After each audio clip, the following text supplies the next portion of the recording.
ధన్యవాదాలు మిత్రులారా. ఈరోజు జూబ్లీహిల్స్ శాసనసభ ఉప ఎన్నికల సందర్భంగా షేక్పేట్ డివిజన్లో స్థానిక కార్పొరేటర్ ప్రాత్ నేతృత్వంలో కార్వాన్ శాసనసభ్యులు కౌసర్బాయ్ నాయకత్వంలో మా సహచర మంత్రివర్గ సభ్యులు, మా పిసిసి అధ్యక్షులు, ఈనాటి ఎన్నికలలో కాంగ్రెస్ పార్టీ అభ్యర్థి నవీన్ యాదవ్ను గెలిపించడానికి వేలాదిగా తరలి వచ్చినందుకు, షేక్పేట్ శక్తిని చూపించినందుకు మీకు అందరికీ మనస్ఫూర్తిగా ధన్యవాదాలు, కృతజ్ఞతలు తెలియజేస్తున్న మిత్రులారా, ఈ ఎన్నికలు సెంటిమెంటా డెవలప్మెంటా ఆలోచన చెయ్యండి. ఒకవేళ సెంటిమెంటునే మనము ఆమోదించాలంటే ఆనాడు 2007లో పి జనార్దన్ రెడ్డి గారు గుండెపోటుతో మరణించినప్పుడు అన్ని రాజకీయ పార్టీలు ఎంఐఎంతో సహా తెలుగుదేశం పార్టీ పీజేఆర్ కుటుంబానికి ఏకగ్రీవం ఇవ్వాలి అనంటే సెంటిమెంట్ రాజకీయాలకు కాలం చెల్లింది, పీజేఆర్ కుటుంబానికి ఏకగ్రీవంగా ఇచ్చేది లేదు అని చంద్రశేఖరరావు గారు నిర్ణయం తీసుకుంటే ఆనాడు పీజేఆర్ కుటుంబం కేసీఆర్ను కలవడానికి వెళ్తే గేటు బయట 3 గంటల్లో నించోబెట్టి అపాయింట్మెంట్ ఇవ్వకుండా అవమానించి ఆనాడు ఉప ఎన్నికలకు నాంది పలికిందే చంద్రశేఖరరావు గారు.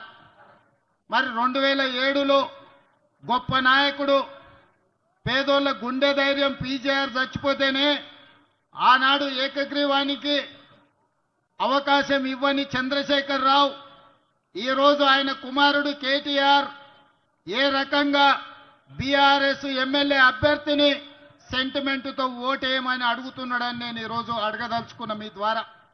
నిజంగానే సెంటిమెంటుకు ఓటు అడగాలంటే మొట్టమొదట జూబ్లీహిల్స్ ఖైరతాబాద్ చౌరస్తాలో పీజేఆర్ విగ్రహం ముందు బీఆర్ఎస్ నాయకులు ముక్కు నేలకు రాసి పీజేఆర్ ఆత్మకు క్షమాపణ చెప్పిన తరువాతనే జూబ్లీహిల్స్ ఎన్నికల్లో బీఆర్ఎస్ వాళ్ళు ఓటు అడగాలి. ఇవాళ షేక్పేట కావచ్చు, రహమత్ నగర్ కావచ్చు, బోడబండ కావచ్చు, యూసుఫ్గూడ కావచ్చు, వెంగళరావు నగర్ కావచ్చు, సోమాజిగూడ కావచ్చు, ఇవాళ బీఆర్ఎస్ నాయకులు బెంజ్ కార్లు వదిలేసి ఇవాళ ఆటోలలో తిరుగుతున్నారు.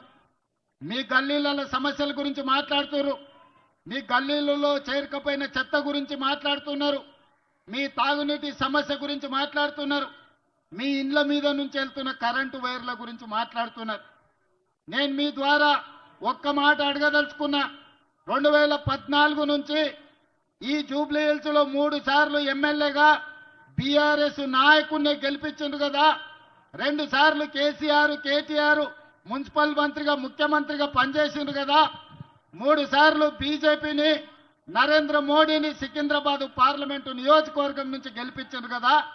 మరి ఈ సమస్యలకు కారణం బీఆర్ఎస్ బీజేపీ కాదా? ఒక్కసారి ఆలోచన చెయ్యండి. మాకు అవకాశమే రాలే, మమ్మల్ని ఎవరు వచ్చి ఈ పని కావాలి అని అడగలే.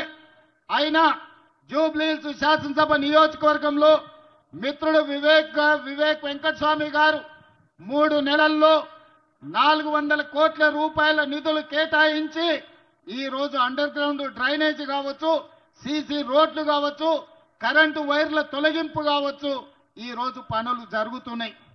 మరి మిత్రులారా, అడగంది అమ్మాయినా పెట్టదని ఏ విధంగా అయితే అంటారో ఇవాళ అడగకపోయినా 400 కోట్ల రూపాయలు కేవలం జూబ్లీహిల్స్ నియోజకవర్గానికి ఇచ్చినాం.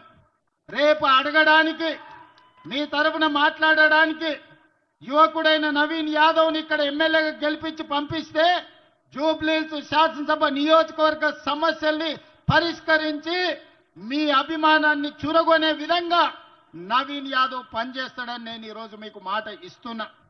మిత్రులారా, ఇవాళ మా అక్కల్ని మా యువకులని అడుగుతున్నా, 10 ఏళ్లలో చంద్రశేఖరరావు రేషన్ కార్డు అని ఇచ్చిండా? 10 ఏళ్లలో ఎన్నడైనా మీకు సన్న బియ్యం ఇచ్చిండా? 10 ఏళ్లలో 200 యూనిట్లు మీ ఇళ్లలో ఉచిత కరెంట్ ఇచ్చిండా?